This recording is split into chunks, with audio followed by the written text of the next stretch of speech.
محترم عبدالغني برادر اخوند د باکو له نړیوال بحري بندر څخه لیدنه وکړه. د ریاست الوزراء اقتصادي مرستیال محترم عبدالغني برادر اخوند نن د روان 1440 مرستیال د سرطان میاشتې په 14 نیټه د اذربایجان هېواد د باکو له نړیوال بحري بندر څخه لیدنه وکړه. د ریاست الوزراء اقتصادي مرستیال دغه بندر امکانات او د انتقالاتو بهیر له نږدې ولیدل او له اذربایجاني مسوولینو یې وغوښتل چې له دې لارې د افغانستان صادراتو ته اسانتیاوې برابرې کړي. د دغه لیدنې پر مهال چې د باکو نړیوال بحري بندر او د اوسپنې پټلۍ مسوولینو حضور درلود، دوی وویل د دغه بندر له لارې چې د لاجوردو دهلیز په مسیر کې موقعیت لري، ترکیه او اروپا ته د افغانستان د صنعتي توکو، کرنیزو محصولاتو او کاني توکو صادراتو ته چمتو دي.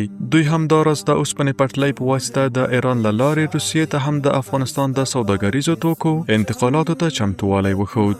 د دې لیدنې پر مهال دواړو لورو ګډې تخنیکي کمیټې وټاکلې څو د دغه بندر له لارې د ګډې سوداګرۍ او ترانزیت ته رامنځته کېدو په موخه موجود امکانات او ترانسپورتي لارې وارزوي او د افغانستان صادراتو ته اسانتیاوې رامنځته کړي. د باکو نړیوال بحري بندر اوس مهال په کلني ډول د 15 میلیون ټنه توکو د انتقال ظرفیت لري چې په راتلونکي کې به دا کچه 25 میلیون ټنه توکو ته ورسیږي.